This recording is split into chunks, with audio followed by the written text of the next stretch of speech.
Welcome back. Who's to blame for AIG? Former CEO Hank Greenberg believes the answer may lie with Goldman Sachs. Earlier this month, in a Wall Street Journal interview, Greenberg raised questions as to why Goldman Sachs was paid in full on its exposure to AIG, while AIG itself was forced to liquidate. For more on the story, we bring back Hank Greenberg. He's chairman and CEO of CV Starr & Company and former chairman and CEO AIG. Good to have you back on the program, Hank. Good to be with you. Good to see you. So walk us through the reasons why Goldman Sachs, in your view, is partly to blame for the demise of AIG. Well, I think they're partly to blame for a lot of what went on.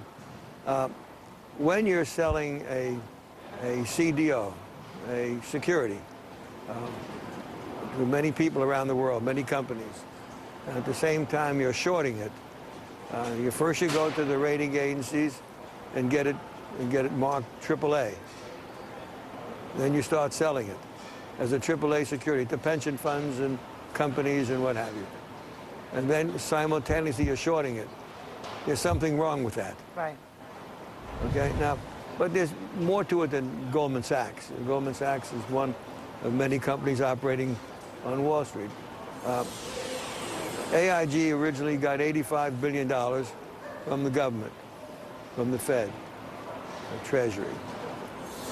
Almost immediately, within hours, $62.5 billion went out to counterparties for collateral, based on... So, because when the housing boom imploded, Goldman asked for large cash collateral payments from AIG on a mark-to-market basis. Yes, on a mark-to-market basis.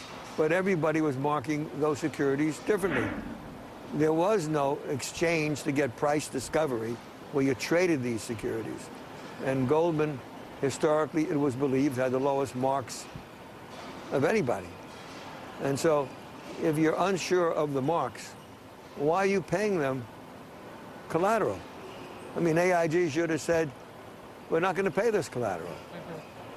So why do you think, what is behind it? I mean, you heard the interview with Timothy Geithner just now. John Harwood asked him if he was aware of the way it was handled in terms of speaking to AIG, giving that money to AIG, and why it would go out the back door to Goldman Sachs. What role, in your view, did Tim Geithner have in all of this? Well, I don't know. I wasn't there, but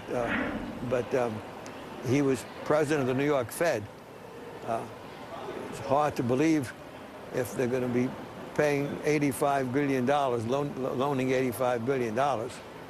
And part of that was then that $62 billion goes out almost immediately to counterparties, not just Goldman Sachs, but a whole range of counterparties. And at the same time, took 79.9% of the company, of AIG. On what basis was that done? Where was there a study, an evaluation that said we're taking 79.9% of the company? They essentially nationalized the company, gave AIG $85 billion, and they were required to pay counterparties $62.5 billion, a whole range of counterparties. And who knows what the marks were. Now, if AIG was crippled, if they allowed AIG to go down completely and not given any money, Goldman Sachs would have as well, I imagine, because of the counterparty situation. Well, a lot of companies would have had a problem.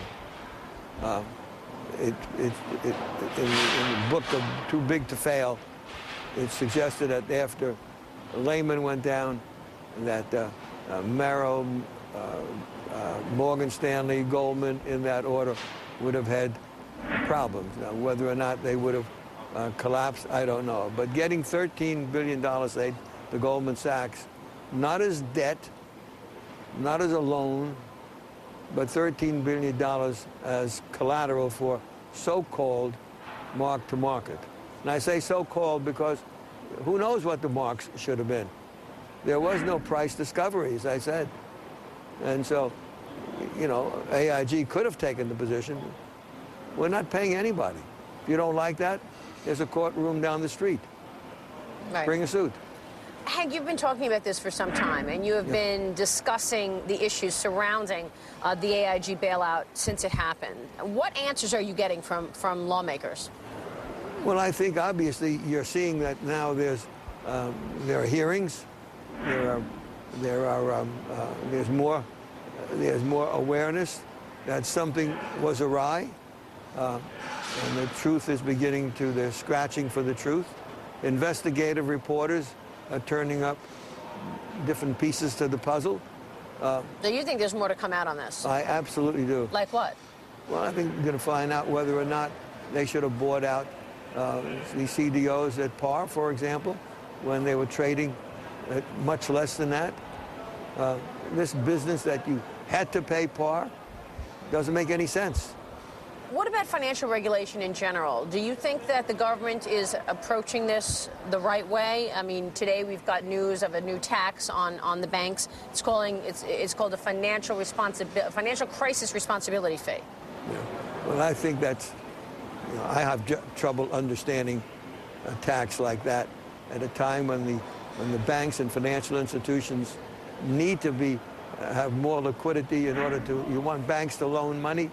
Well, if you keep on taxing them, it's rather difficult to do that. There seems to be a desire to just punish people. And on the question of regulation, it's not that we need more regulation, we need better regulators. There was plenty of regulation. Were the regulators doing their job? And I would suggest that a lot did not. Should heads roll in Washington as a result of what happened? I think the regulators who failed in their responsibility absolutely should. All right, we'll leave it there. Hank, great to have you on the program. Good to be with you. Thank you so much for joining us and walking us through this. Hank Greenberg.